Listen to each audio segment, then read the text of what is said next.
Olá, internauta, você está no Terra TV e acompanha agora entrevista sobre a situação de improbidade que toma conta da administração pública de Brasília. As investigações da Operação Caixa de Pandora apontam indícios de que o governador Arruda, preso desde o dia 11 de fevereiro, o vice Paulo Otávio, que deve renunciar mesmo nesta terça, assessores, deputados e empresários podem ter cometido os crimes de formação de quadrilha, peculato, corrupção passiva e ativa, fraude em licitação, crime eleitoral e crime tributário.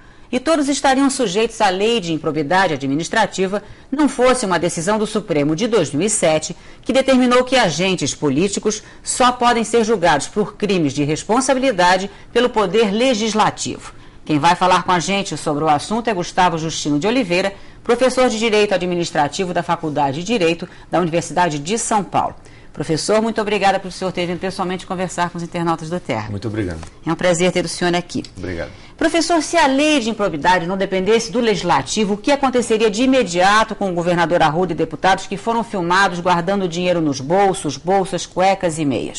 Bom, certamente os legitimados, no caso, principalmente o Ministério Público, né, já estaria tomando algumas providências, né, no sentido de realizar um processo de investigação a respeito, para embasar uma possível ação de improbidade administrativa que seria, vamos dizer assim, proposta no Poder Judiciário. E o que precisa acontecer para que ela volte a ser de responsabilidade do Judiciário, para que José Roberto Arruda e companheiros de mensalão sejam efetivamente processados? Nesta decisão de 2007, o Supremo Tribunal Federal ele praticamente criou uma espécie de uma imunidade dos agentes políticos em relação à improbidade administrativa. Claro, há uma tese jurídica, que foi a tese vencedora, foi uma decisão muito apertada, né, de 6 votos favoráveis a essa criação dessa imunidade, né, e 5 votos contra. Então, 6 ministros a favor e 5 contra. E o que acontece? Para os ministros, né, para a tese vencedora, como existem os crimes de responsabilidade, uma espécie de crime de responsabilidade é quando as ações, as condutas dos agentes políticos ferem a probidade administrativa. Então, haveria o que em direito nós chamamos de bis in idem, né? Ou seja, uma dupla possibilidade de punição em relação a um mesmo fato.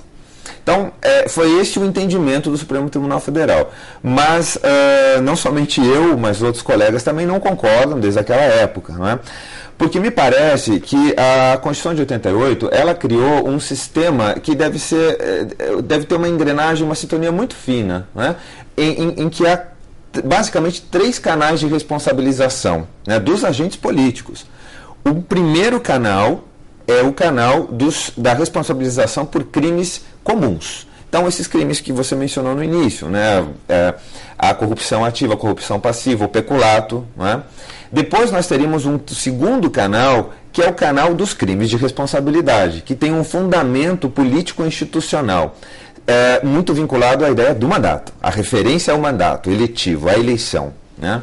E um terceiro canal é o canal da improbidade administrativa, ou seja, uma terceira possibilidade de responsabilização. As 3 foram criadas pelo Constituinte e se destinam aos agentes públicos e também aos agentes políticos, né? Então, realmente, acho que é uma decisão um pouco difícil de ser sustentada. E talvez um caso como esse venha provocar vamos dizer seria assim, um bom momento, um momento até histórico para o Supremo rever essa decisão. Sem dúvida, ele deve ser provocado para isso. No caso, a OAB acho que está tomando algumas providências, né? Para que o internauta entenda bem, quem é que pode ser enquadrado na lei de improbidade e a que penas eles estariam sujeitos? Corruptos e corruptores? Entra todo mundo, né? Sim, sim. Há uma ideia de que somente os agentes públicos, né, seriam, vamos dizer assim, os destinatários da lei de improbidade administrativa, que é uma lei de 92. Isso não é verdade. Então, agentes públicos, em geral, servidores públicos, por exemplo, né, empregados públicos, mas também agentes políticos. E, além disso, a lei menciona os terceiros. E quem seriam esses terceiros? Seriam pessoas físicas, pessoas comuns, enfim, que não têm um mandato, não exercem um cargo público, nem comissão, nem um emprego público, enfim, e acabam, vamos dizer assim, praticando condutas que são proibidas pela lei. Né? Então, eu diria que são agentes públicos e agentes não públicos que podem ser enquadrados nas sanções decorrentes da prática de atos de improbidade administrativa.